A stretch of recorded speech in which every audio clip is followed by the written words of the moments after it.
Hello students, it's me Ajay and you are watching Ajay tutorial.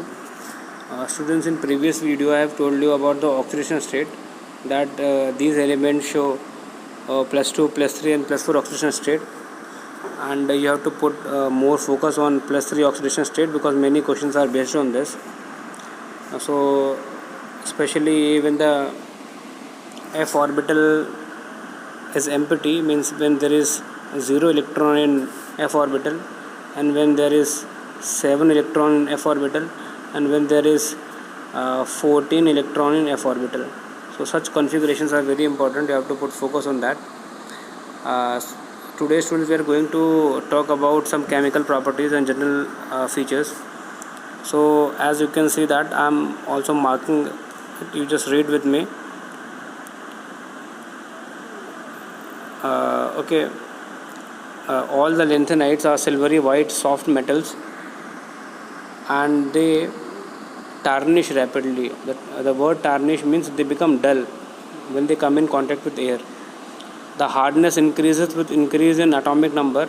Samarium being steel hard, the melting point range between 1000 to 1200 Kelvin, but samarium melt at 1623 Kelvin.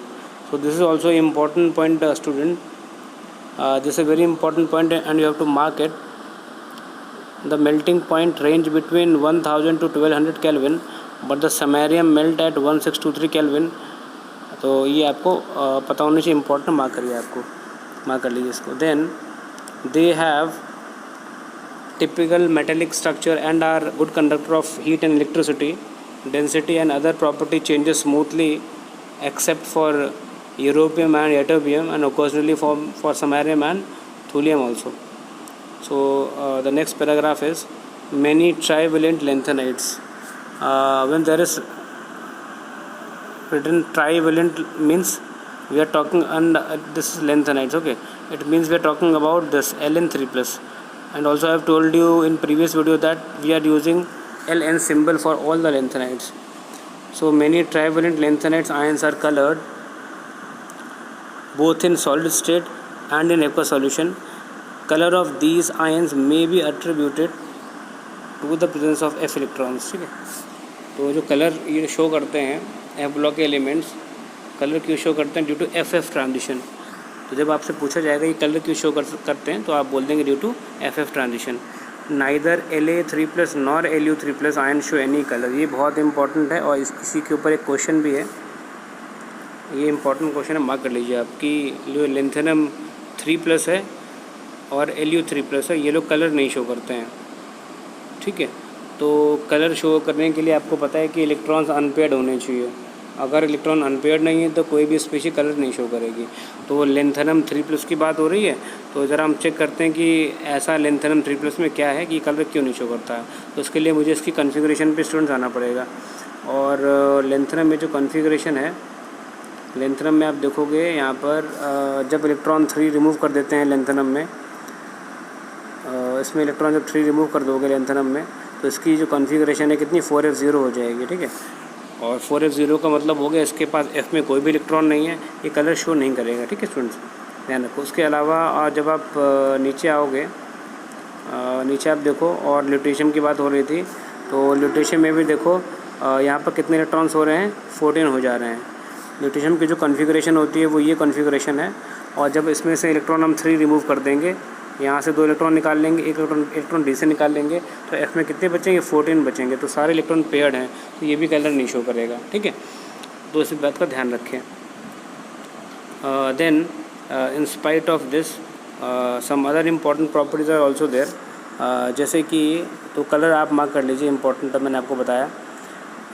Then students, next thing is however, ये छोड़ दीजिए, important नहीं है. Then यहाँ से आप mark करिए the lanthanide ions other than F0 type. ठीक है, जैसे इसको और इसको छोड़ के, लैंथेनम को छोड़ के और सीरियम को छोड़ के और F14 वालों को भी छोड़ के, मतलब F0 को आपको छोड़ देना है और F14 वालों को आपको छोड़ देना है.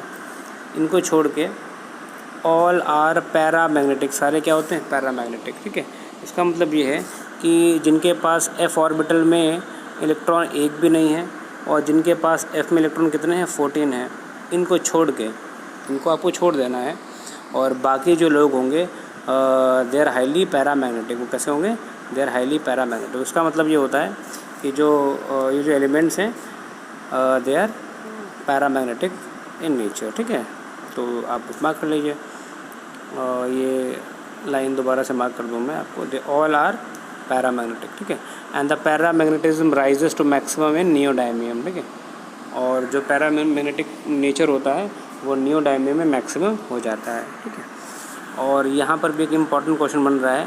The first ionisation enthalpy of lanthanide कितनी है? 600 किलोजूल पर मोल है। सेकेंड आयनाइजेशन एंथैल्पी कितनी है? 1200 है। लेकिन जो थर्ड आयनाइजेशन एंथैल्पी होती है उसे ज़्यादा होना चाहिए, लेकिन यहाँ पर कम होती है। ठीक है ना, तो आप देखो यहाँ पर इम्पॉर्टेंट पॉइंट है, ये लिखा हुआ है third ionisation enthalpy indicate the exchange enthalpy consideration as in 3D orbital of the first transition series appear to impart a certain degree of stability to the empty half filled and completely filled d orbital। ठीक है, जो third वाला electron उन लोगों में निकालना आसान हो जाएगा जिनमें 3 इलेक्ट्रॉन रिमूव करने के बाद में या तो F में 0 हो जाते हों, या F में 7 हो जाते हों, या F में कितने हो जाते हों बेटा, या F में हो जाते हों 14। ठीक है, तो जैसा कि आप ऊपर आप देखो, ऊपर जब हम कॉन्फ़िगरेशन में आ जाएंगे तो उसमें जैसे कॉन्फ़िगरेशन में आप आ जाओ तो 3 इलेक्ट्रॉन निकालने की बात हो रही है ना, तो इसका मतलब हमें इस वाली कॉन्फ़िगरेशन पे ध्यान देना है। ठीक है, अब इसमें 3 इलेक्ट्रॉन रिमूव करने के बाद में इसमें कितने हो रहे हैं? F में 0 हो जा रहे हैं, और F में 0 होते ही ये कैसा बिहेव करेगा? ये बिहेव करेगा एज अ जेनॉन, क्योंकि इससे पहले नोबल गैस कौन सी जेनॉन आ रही थी, तो इसकी स्टेबिलिटी बढ़ जाती है। इसके बाद अगर आप इसमें देखो GD में देखो, यहाँ पे कितने हो गए? 7 हो गए। 3 इलेक्ट्रॉन निकालने के बाद में F में कितने हो गए? 7 हो गए हैं, मतलब हाफ फिल्ड हो गया, इसकी स्टेबिलिटी भी बढ़ गई है। तो ये लोग जिनमें 3 इलेक्ट्रॉन निकालने के बाद में F में कितने हो जाएंगे? 0 हो जाएंगे। F में कितने हो जाएंगे? 7 हो जाएंगे, या F में कितने हो जाएंगे? 14 हो जाएंगे। ठीक है, तो इनकी जो स्टेबिलिटी होती है वो ज़्यादा होती है, ये लोग आराम से 3rd इलेक्ट्रॉन लूज़ कर देते हैं। तो ये इंपॉर्टेंट क्वेश्चन है, आपसे पूछा जा सकता है कि फर्स्ट आयनाइजेशन एंथैल्पी 600 होती है, सेकेंड आई डॉट टी 1200 होती है, लेकिन जो थर्ड वाली होती है वो कम होती है। क्यों होता है आपको बताना पड़ेगा। ठीक है, और उसके अलावा जब आप आगे आओगे और यहाँ पर देखो केमिकल प्रॉपर्टीज़ में कोई ख़ास बात नहीं है स्टूडेंट्स। इसमें आपको मालूम है कि जब कभी भी किसी भी एलिमेंट की रिएक्शन किसी मेटल की रिएक्शन एसिड से होती है तो सॉल्ट बनता है, और कौन सी गैस इवॉल्व होती है? हाइड्रोजन। तो यहाँ पर भी आप देखो कौन सी गैस इवॉल्व होगी? हाइड्रोजन होगी। जब किसी भी एलिमेंट की रिएक्शन हम हेलोजन से करवाते हैं तो हैलाइड्स बनेंगे, और लेंथेनाइट में कौन सा ऑक्सीडेशन नंबर ज़्यादा स्टेबल है? +3। तो ये लोग क्या बनाएंगे? NNX3 टाइप ऑफ हैलाइड्स बनाएंगे। हाइड्रोक्साइड्स कैसे बनेंगे? OH होल थ्राइस बनेगा, क्योंकि ये जो लेंथेनाइट्स हैं इनमें मोस्ट कॉमन ऑक्सीडेशन नंबर क्या है? +3 है। ठीक है, तो ये ध्यान रखो। नाइट्राइड में भी ये बनेगा, और सल्फाइड में ये बनेंगे, और ऑक्साइड दिख नहीं रहा ऊपर, लेकिन ऑक्साइड कैसा बनेगा? ऑक्साइड बनेंगे ये वाले Ln2O3 टाइप ऑक्साइड्स बनेंगे। ठीक है, तो ये कुछ बेसिक फीचर्स हैं, कोई ज़्यादा खास इंपॉर्टेंट इसमें नहीं है, लेकिन कलर आप ध्यान रखो, पैरामैग्नेटिक नेचर आप ध्यान रखो, और इसके अलावा एक क्वेश्चन भी मैं 2-3 लूँगा जो इम्पोर्टेंट है, तो इसको आप पढ़िए NCERT से ही ज़्यादातर पेपर आता है एग्ज़ाम में। Thanks for watching as a tutorial students, keep watching.